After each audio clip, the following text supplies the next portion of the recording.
You're listening to Subsound Radio. We bring you streaming and live broadcasting from the capital. This is the Arpa podcast.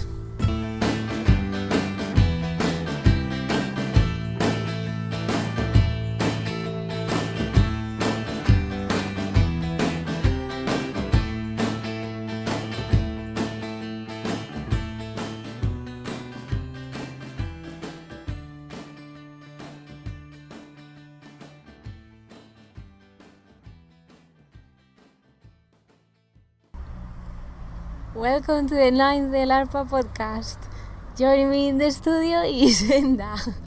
Hello. Hi Enda. Okay, so everyone will be wondering why I'm presenting it today. But it is because we're going to be interviewing Enda about a very interesting book he's read. Exactly. So that book is called Gestapo. Okay. Can you tell us first? Well, I think everybody's at least a little bit familiar with what the Gestapo was, but just in case some people haven't heard of it, can you just tell us a little bit about what it was? Well, it's an interesting question because the Gestapo were basically the secret police of Nazi Germany. So basically, if you were a political political opponent, they were responsible for interrogating you, investigating reports of defeatist comments or anti-regime remarks. If you're a communist, a Jew, a Jehovah's Witness, if you're a Freemason, if you're a beggar, a homeless person, a gypsy, basically people who are undesirables in the state of Nazi Germany, the brief of the Gestapo was to kind of deal with them and to keep the Nazi ideals in place. But the reason why it's an interesting question is because after the war, in the Nuremberg trials, a lot of people who were in the Gestapo tried to make a claim that they're just an ordinary police force and because of that they shouldn't be prosecuted.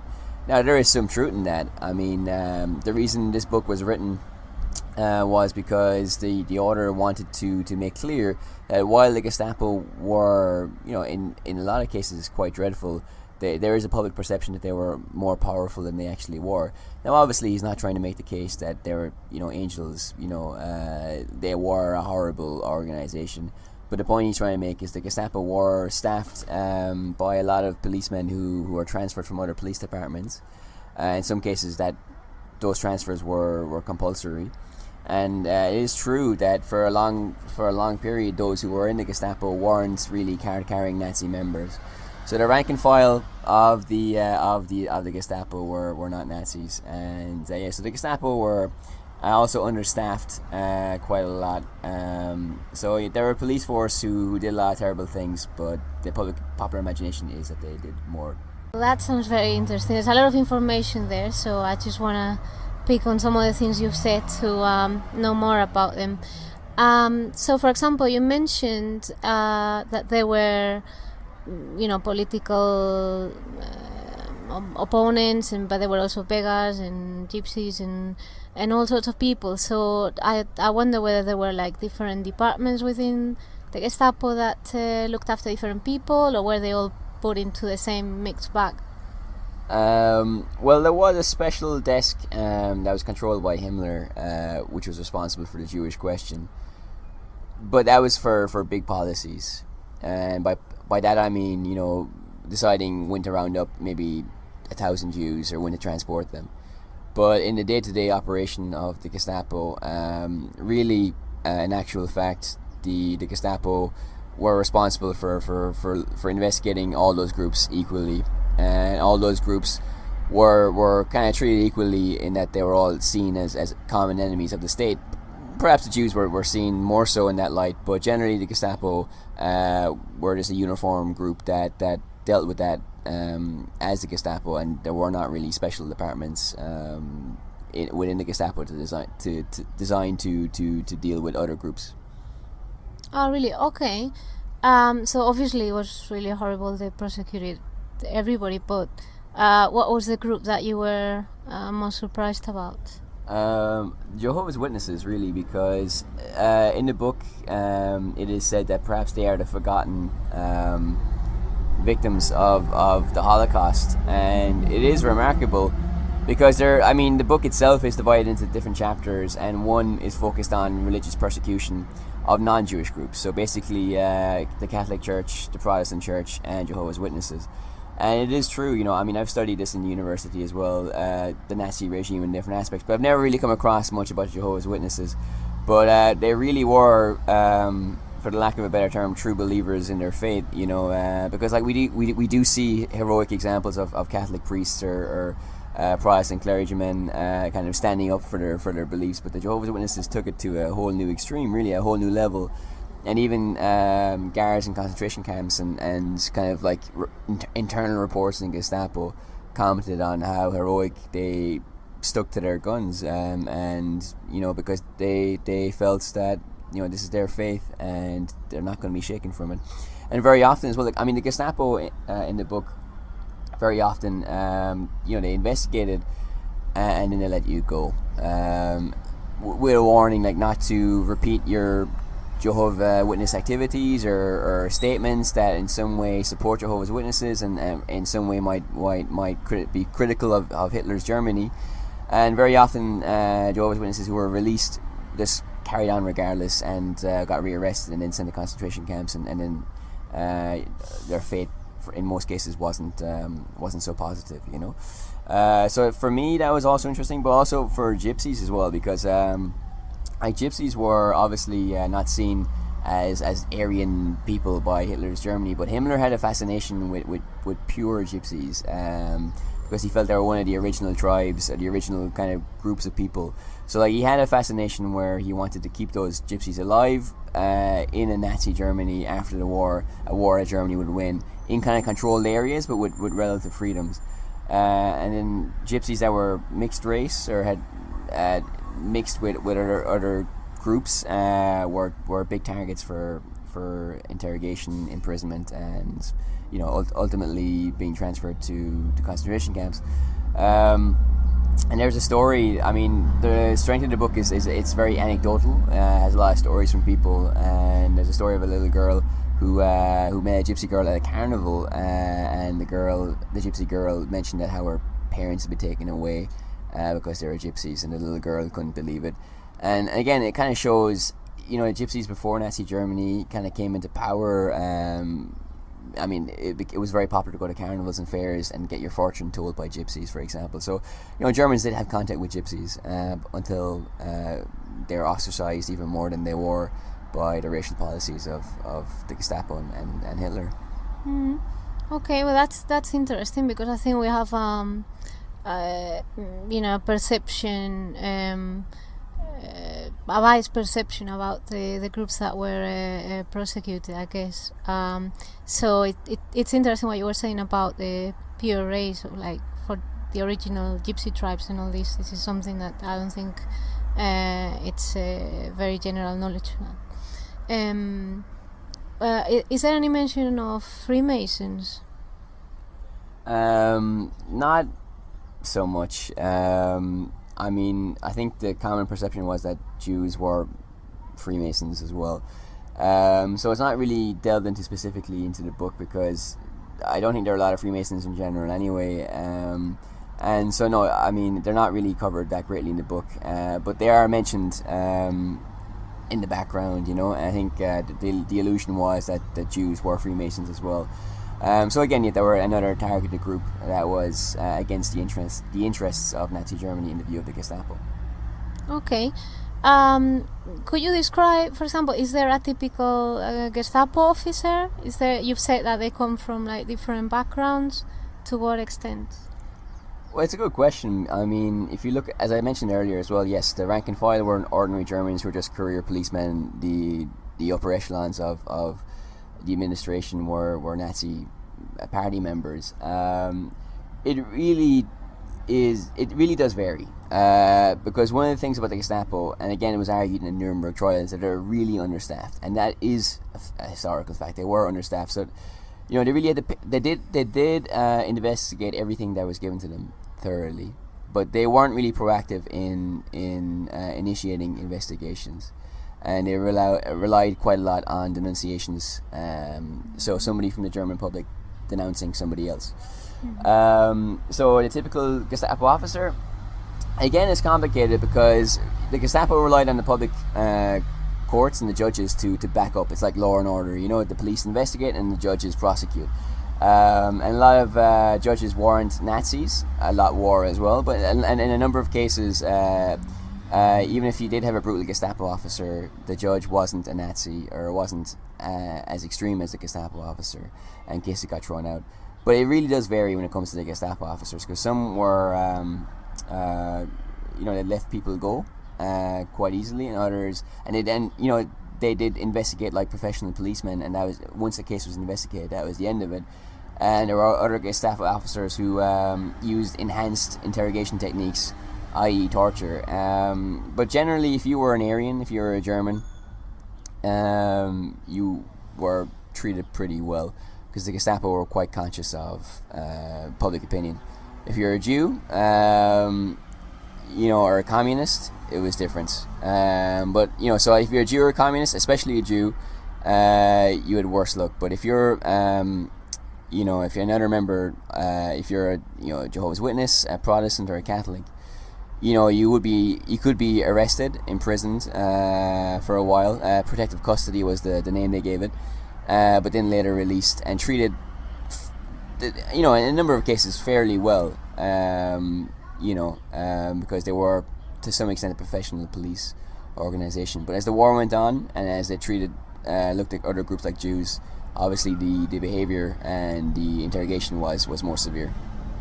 So could you explain to us in which way was the Gestapo different from other intelligence agencies, let's say the FBI?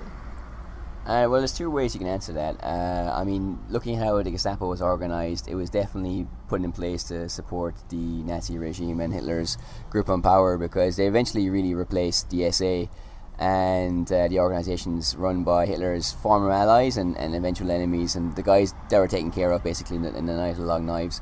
So the Gestapo was the brainchild of Himmler and Heydrich, two of the big head honchos of the SS, and because of how it was conceived of in its inception, from the very outset, it was there to prop up a political regime, while others, well, depending on the country, were their modus operandi is just to keep the show going, for the state. And the FBI is more of an investigation body to catch criminals. It has less political ideology.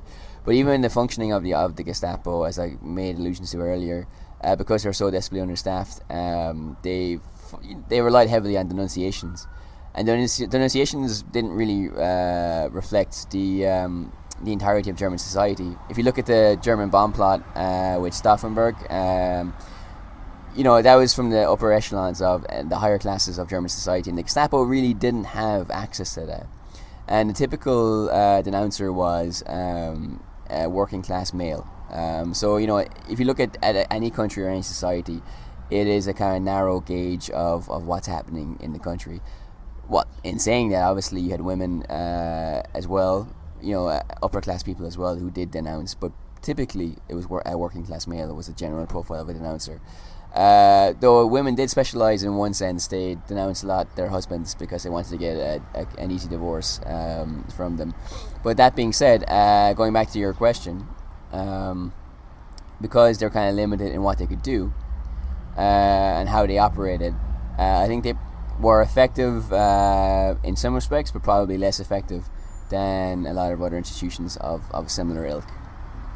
Okay, so the book gives the impression that they weren't as important as perhaps history books have tried to portray. Not that they weren't as important, but I think a myth has grown up about how terrible they were, and how extensive their reach was. Is a better way of saying it. The myth is like they were everywhere, and the Gestapo were the boogeyman. What this book tries to say is that the Gestapo were not everywhere because they just simply did not have the numbers. Now, that being said, they were responsible for keeping files on communists, where homeless people were staying or where they were in the city, and if they needed to round up a number of people, they were the ones to implement it and to have those records. Because another campaign by Nazi Germany was against work-shy people. It was effectively against the law to not be working. So there were a couple of roundups of people who were work-shy, in the view of Nazi Germany. And again, the Gestapo were involved in that, So again, it's all relative. He's not saying, the book isn't saying that they weren't a terrible organ, but the horror of the Gestapo is sometimes overplayed because they didn't have the numbers to be everywhere at once, even though they are quite guilty of a number of crimes.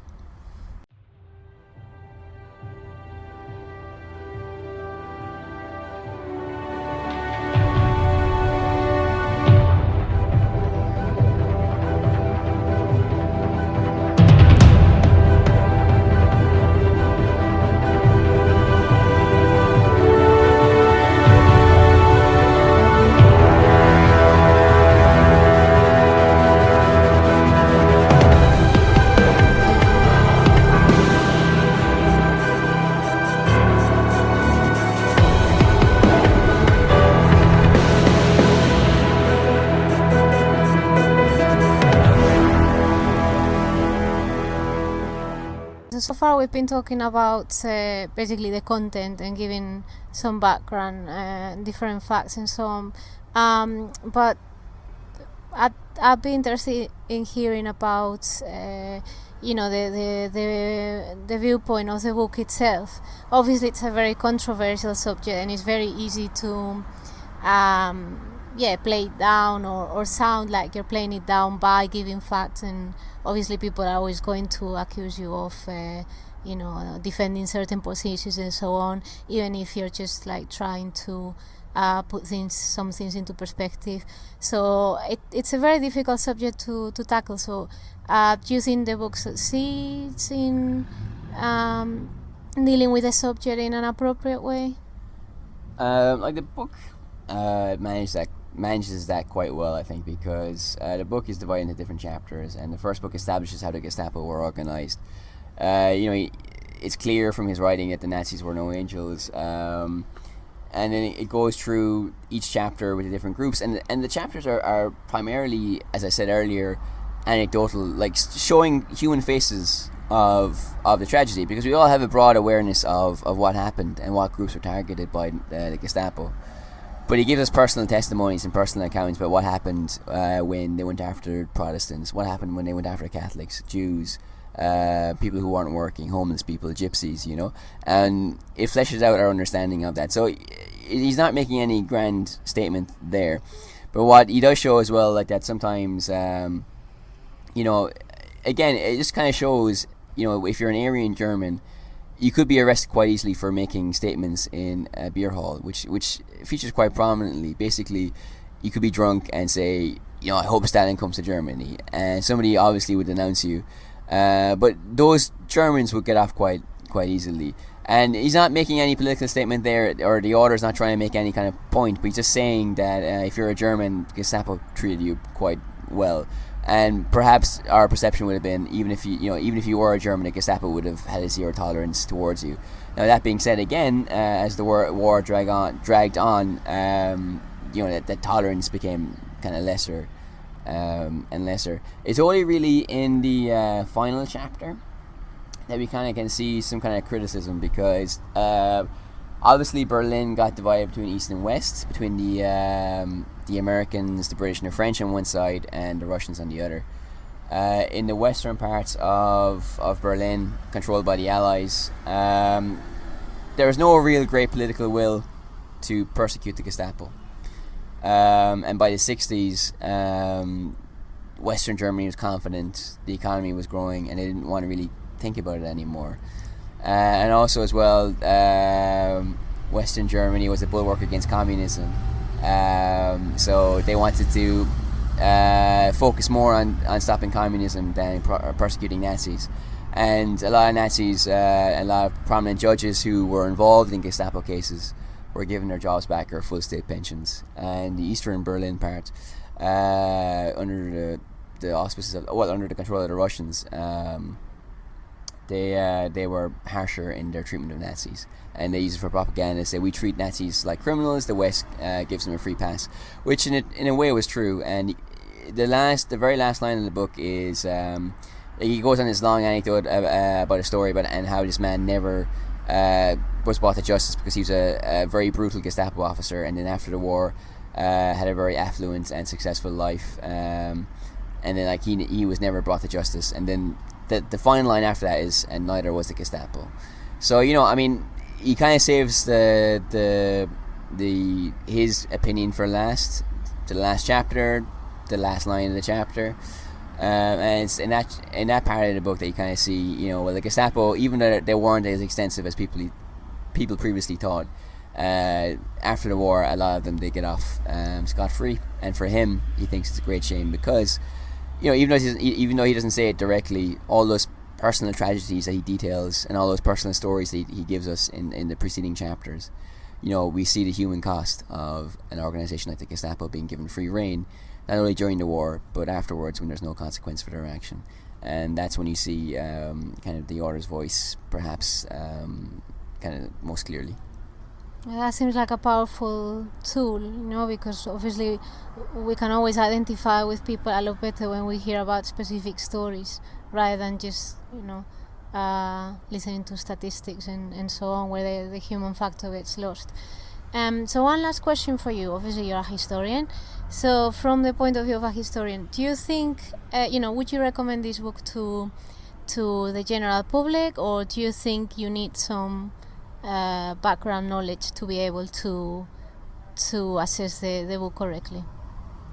No, it's perfect for the general audience because, again, it's full of personal stories, and the way it's written, like most history books you'd find in the bookshop, are for the general reader, and you wouldn't have to have much background detail about it. And anyway, most of us are familiar with the cast of characters: Heydrich, Himmler, Hitler, of course, and the other cast of villains that populate the pages of the book.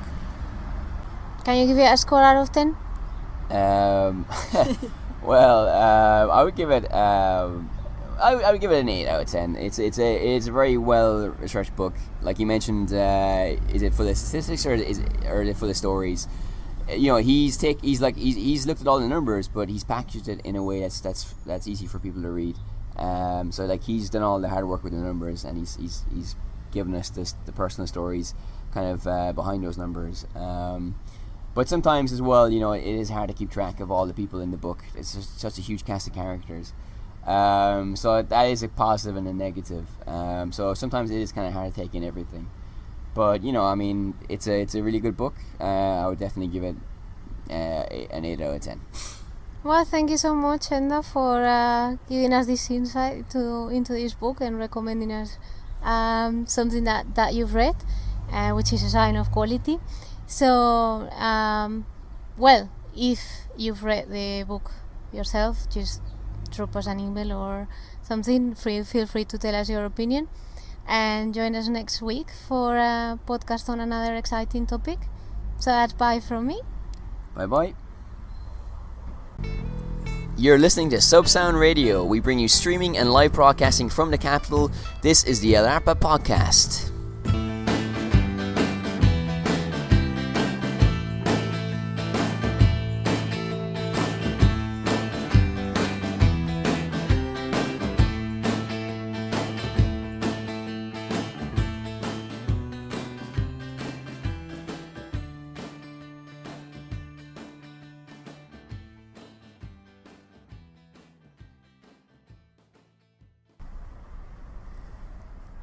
Our rating is going to skyrocket because you're hosting it now. Oh, shut up.